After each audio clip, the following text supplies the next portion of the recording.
La légende dorée de Jacques de Voragine. Traduction Théodore Deviseva. 108. Les saints Maccabées, 1er août. Les Maccabées étaient 7 frères qui, avec leur vénérable mère et le prêtre Éléazar, refusèrent de manger de la viande de porc, afin d'observer la loi, ce qui leur valut d'endurer des supplices inouïs, ainsi qu'on le trouvera décrit tout au long dans le second livre des Maccabées. Notons à ce propos que l'Église d'Orient célèbre des fêtes de saints de l'un et l'autre testament, tandis que l'Église d'Occident ne fête point les saints de l'Ancien Testament, et cela parce que ces saints descendirent d'abord aux enfers. Elle ne fête que les saints innocents, dans la personne de chacun desquels c'est le Christ lui-même qui fut tué, et les Maccabées. Quant à ceux-ci, elle les fête pour 4 motifs, bien qu'ils soient eux aussi descendus aux enfers. C'est d'abord à cause de la prérogative du martyre, les Maccabées ayant enduré des supplices plus cruels que ceux des autres saints de l'Ancien Testament. En second lieu, à cause de leur caractère symbolique et du mystère qu'ils représentent. Le chiffre 7 est en effet le symbole de l'universalité, et en conséquence, les 7 Maccabées représentent d'une façon symbolique tous les saints de l'Ancien Testament.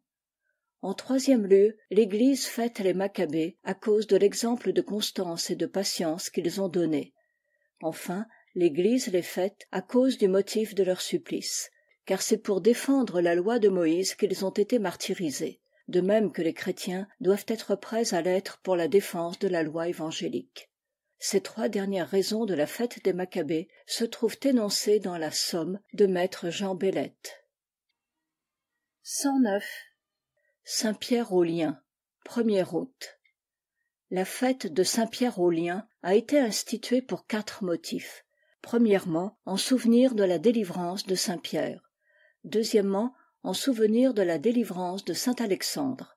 Troisièmement, pour la destruction du rite des gentils. Quatrièmement, afin d'obtenir notre délivrance des liens de nos péchés. Premièrement, l'histoire scolastique raconte qu'Hérode Agrippa, étant venu à Rome, se lia d'amitié avec Caius, neveu de l'empereur Tibère. Or, un jour qu'Hérode était dans un char avec Caius, il leva les mains au ciel et dit « Puissé-je voir mourir ton vieil oncle, et te voir devenir le maître du monde ?» Sa parole fut entendue par le cocher du char, qui aussitôt la rapporta à Tibère, et celui-ci, indigné, jeta Hérode en prison.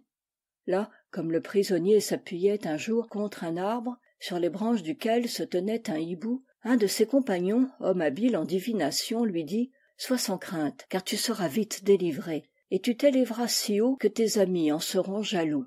Mais quand tu verras un oiseau pareil à celui-ci au-dessus de ta tête, cela signifiera que tu n'auras plus que 5 jours à vivre. » Quelque temps après, Tibère mourut.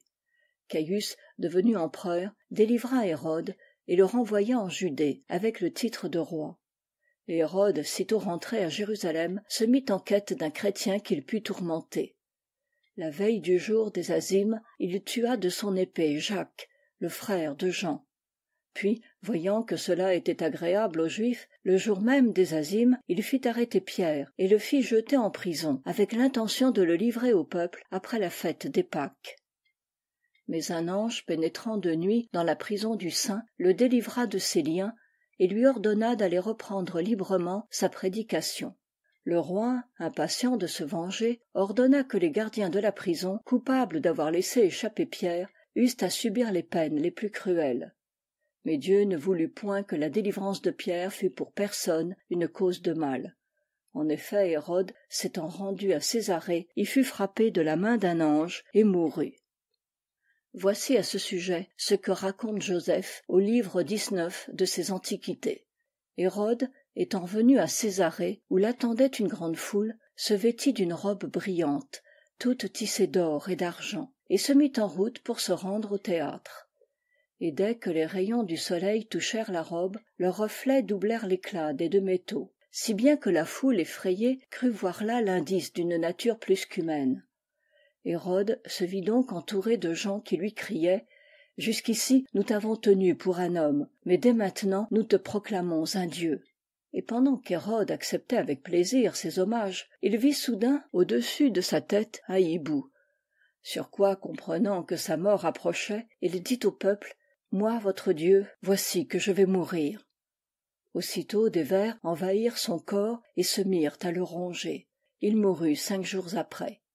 C'est donc en souvenir de la miraculeuse délivrance du prince des apôtres que l'Église célèbre la fête de Saint Pierre aux Liens. Aussi lit-on dans l'épître de cette fête la mention de ce miracle.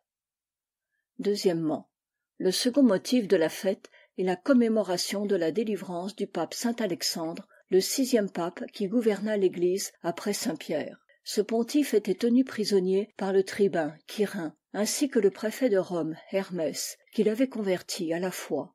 Et Quirin dit à Hermès: Je m'étonne qu'un homme raisonnable comme toi renonce aux honneurs de la préfecture pour rêver de je ne sais quelle autre vie. Et Hermès: Moi aussi, autrefois, je raillais tout cela, et croyais que notre vie terrestre était l'unique vie. Et Quirin: Prouve-moi qu'il y a une autre vie, et aussitôt tu m'auras pour disciple. Et Hermès: Le saint Alexandre que tu tiens enchaîné te le prouvera mieux que je ne saurais le faire. Et Quirin, furieux: Je te demande de me prouver cela, et tu me renvoies à Alexandre que je tiens enchaîné à cause de ses crimes. Je te séparerai de cet Alexandre, et je vous mettrai tous les deux sous double garde, et si je le trouve avec toi, ou toi avec lui, je veux bien me convertir et vous écouter.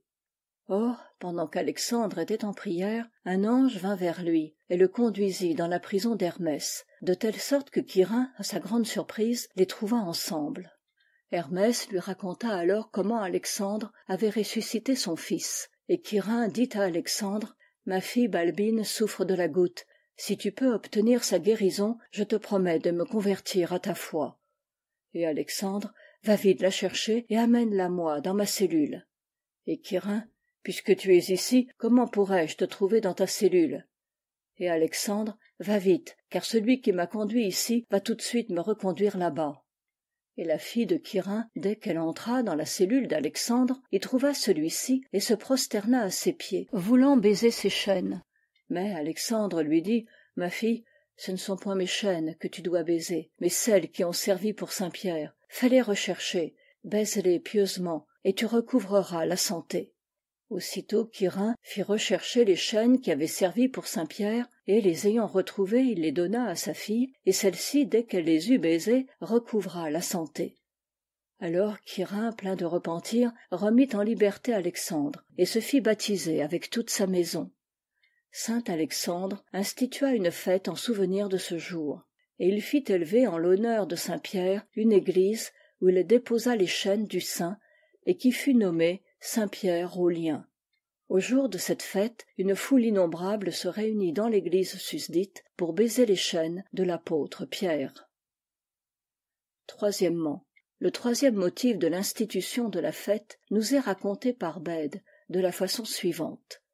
L'empereur Octave et Antoine s'étaient partagé l'empire de telle façon qu'Octave avait eu l'Occident et Antoine l'Orient. Mais Antoine, homme débauché et lubrique, répudia la sœur d'Octave qu'il avait épousée et prit pour femme Cléopâtre, reine d'Égypte. Octave, indigné, marcha avec son armée contre Antoine et le vainquit. Antoine et Cléopâtre durent s'enfuir, et désespérés, ils se donnèrent la mort.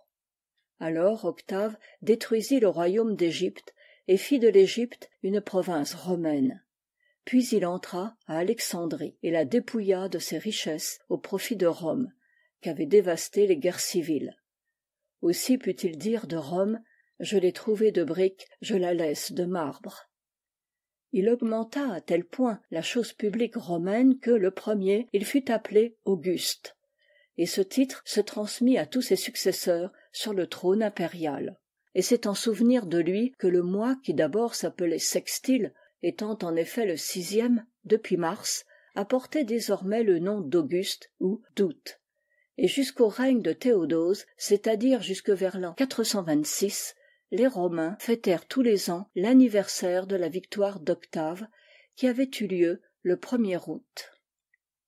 Or la fille de Théodose, Eudoxie, femme de Valentinien, s'étant rendue à Jérusalem par suite d'un vœu, acheta chez un juif pour une somme énorme les 2 chaînes qui avaient servi sous le règne d'Hérode à enchaîner saint Pierre. De retour à Rome le 1er août, elle fut désolée de voir que les Romains continuaient à fêter le souvenir d'un empereur païen. Et comme d'autre part elle savait que c'était là une coutume trop ancienne pour pouvoir être aisément supprimée, elle eut l'idée de maintenir la fête mais en la consacrant au souvenir de saint Pierre.